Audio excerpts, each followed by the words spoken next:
भारत विश्व में सबसे ज़्यादा दवाई उद्योगों वाला देश है। भारत में लाखों दवा उद्योग हैं और विश्व में सबसे ज़्यादा करोड़ों रुपए की दवाइयाँ बनाकर बाहर यानी दूसरे देशों में एक्सपोर्ट भी करता है। जेनरिक दवाई बनाने की दृष्टि से भारत को विश्व की फार्मेसी कहा जाता है। जेनरिक दवाई गुणवत्ता में पूरी परंतु बहुत सस्ती होती है।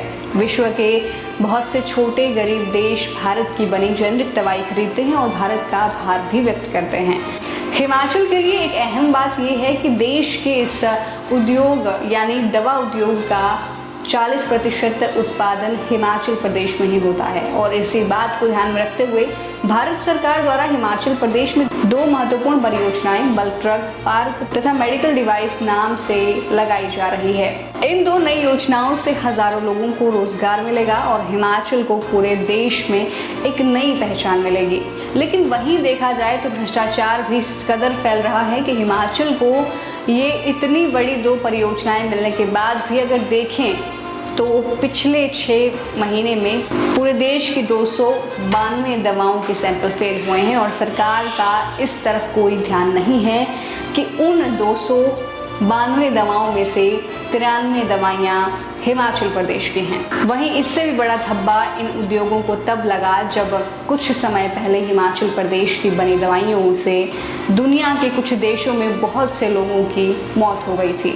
वहीं हिमाचल प्रदेश में 22 दवाई के उद्योग ऐसे हैं जिनकी दवाइयां बार बार फेल होती हैं। लाइसेंस रद्द कर दिया जाता है और कुछ दिन के बाद लाइसेंस फिर दे दिया जाता है, लेकिन कठोर कार्रवाई नहीं होती। हिमाचल प्रदेश के उद्योग की 55 लाख रुपए की फर्जी दवाइयां भी पकड़ी गई थी और उद्योग का मालिक अभी तक फरार चल रहा है। वहीं दवाई के सैंपल फेल होने के मामले निरंतर बढ़ते रहते हैं, यहाँ भी नहीं रुक रहे।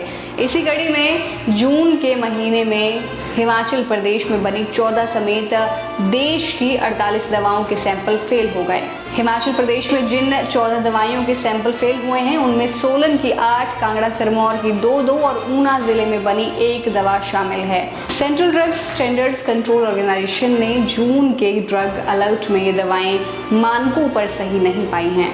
बता दें कि कुल 1273 दवाओं के सैंपल लिए गए थे, जिनमें 1225 सैंपल खरे उतरे जबकि 48 फेल हुए हैं।